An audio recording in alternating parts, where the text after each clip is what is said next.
Enggak lah, ini sesuatu yang juga sama kegiatan yang sudah dilakukan Presiden di berbagai tempat kan sama beliau. Dalam rangka Imlek beli bajunya beli. Iya dong. Dalam rangka Imlek. Imlek udah dekat.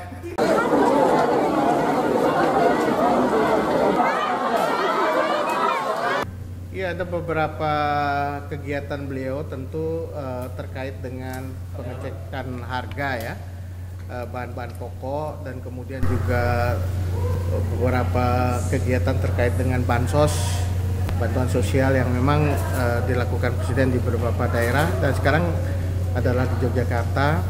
Ada juga soal program BPJS. Beliau mengecek pelaksanaan dari BPJS dan juga Kartu Indonesia Pintar. Tentu itu adalah satu program yang sudah dimiliki sejak tahun 2014 dan kita pastikan itu betul-betul berjalan di lapangan ya. Nah, area yang akan beliau kunjungi tidak hanya Jawa Tengah tetapi juga Yogyakarta, Gunung Kidul, Bantul, dan Sleman begitu ya, di beberapa tempat yang memang belum sempat beliau kunjungi. Tapi terkait pekan lalu kan Presiden melakukan pertemuan politik ya dengan Ketua PSI, dengan Sekjen PSI juga, terus juga ada pertemuan dengan AHY. Nah itu bisa dijelaskan sih soal dua pertemuan itu? Kan seperti biasa beliau mengisi hari Minggu itu dengan kegiatan olahraga, goes, dan saat itu juga diagendakan untuk bertemu dengan Mas AHY ya, Ketua Umum Partai Demokrat. Dan tentu pertemuan itu dirancang memang sangat santai karena bisa goes bersama, kemudian juga sarapan. Kalau di Jogja pasti makan gudeg ya, gudeg Yurjum. Nah, ini sesuatu yang biasa ya dilakukan pertemuan Presiden dengan tokoh-tokoh politik, tokoh-tokoh bangsa. Dan setelah pertemuan dengan Mas AHY, Presiden kan bersilaturahmi dengan Sri Sultan Hamengkubuwono X di Keraton Kilèn.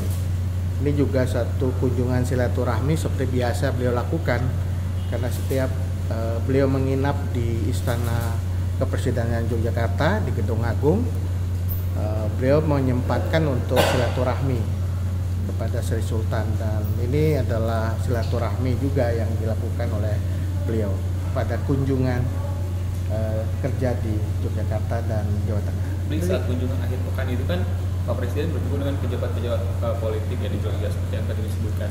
Tetapi saat bersamaan juga di daerah lain ada harlah P3 yang salah satunya juga partai pendukung pemerintah gitu. Setelah Pak Presiden nggak hadir ke harlah PDIP dan sekarang nggak hadir ke harlah P3, apa itu menunjukkan sinyal-sinyal nggak ada?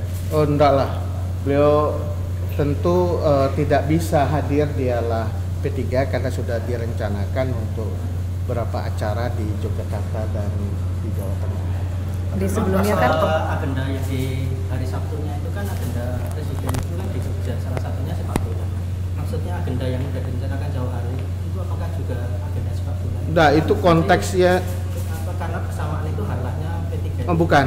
Itu konteksnya karena besoknya hari Minggu kan ada pertandingan tim Indonesia dengan Australia ya, jadi untuk memberikan support juga dan juga mendekatkan dunia olahraga sepak bola pada anak-anak muda, terutama generasi muda sekarang ini kan proses untuk memperkuat talenta-talenta di bidang olahraga sepak bola itu harus kita galakkan, terutama di kampung-kampung, di tingkat daerah itu harus juga berlangsung.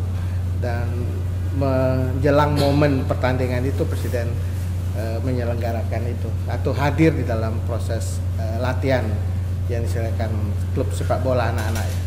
Tapi pergerakan Presiden yang agak intens di Jateng dan DIY itu lebih kemana ya? Karena juga ada sinyalemen, ada kaitannya juga dengan.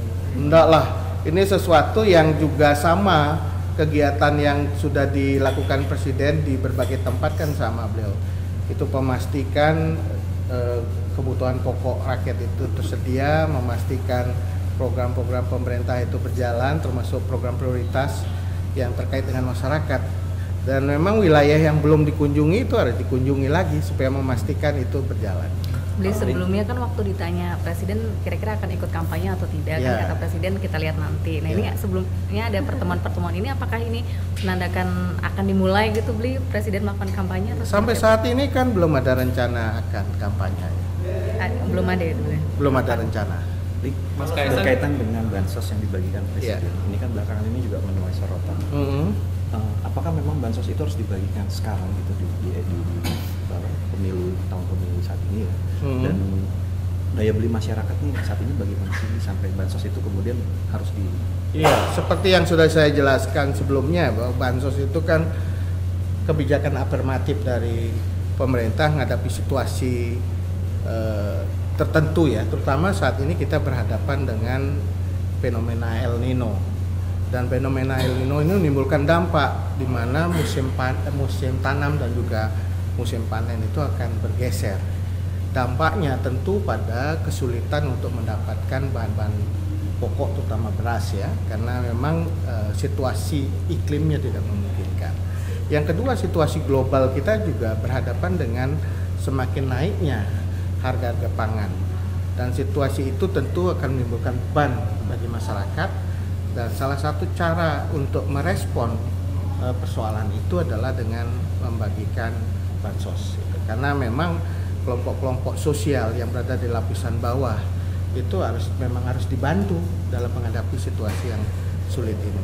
Jadi ini sebenarnya kebijakan afirmatif pemerintah yang sumber dananya juga dari APBN ya, anggaran pendapatan belanja negara, ini sumber dana dari rakyat juga. Ya. Tapi kenapa ketika membagikan bansos Presiden tidak mengajak Bulog, karena kan bansos ini kan sebenarnya kelompoknya Indonesia juga. Karena terkait dengan cadangan pangan ya, ada Bulog dan Badan Pangan. Jadi lebih pada hal itu, termasuk juga mengecek mengenai keberadaan pangan di setiap daerah. Jadi yang diajak tentu berkaitan dengan itu. Bukan karena status kepartaian? Enggak ada status Ini kepartaian. masih ada pertanyaan soal kemarin soal diambilkan Presiden menyampaikan Presiden boleh berkampanye, karena juga ada tekanan pers. Tapi juga ada pandangan bahwa ada pasal 283 itu yang belum diperhatikan. Di situ itu ada larangan bagi pejabat negara untuk melakukan kegiatan yang mengarahkan dukungan ke salah satu peserta, baik sebelum, selama, dan sesudah. Itu gimana tanggapan? Ya, konteks dari pasal itu yang harus kita lihat ya. Jadi dalam menjalankan kebijakan, membuat keputusan, bahkan itu terkait juga dengan pelayanan publik, itu tidak boleh berpihak. Jadi kaitan dengan pengambilan keputusan. Bukan dalam kaitannya dengan kampanye.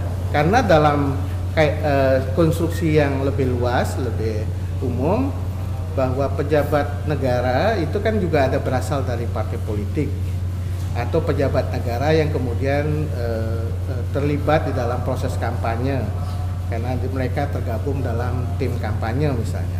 Nah, sebab pejabat-pejabat negara seperti itu kan diberikan keleluasaan untuk melakukan kampanye, terlibat dalam kampanye. Nah, tetapi dalam kampanye itu mereka ada pagarnya, ada koridornya, yaitu cuti. Jadi semua atribut sebagai pejabat negara pada saat cuti itu tidak bisa dipergunakan, termasuk di dalam penggunaan fasilitas.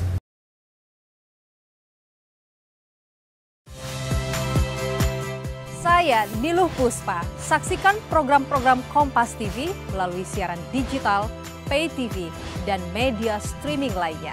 Kompas TV, independen, terpercaya.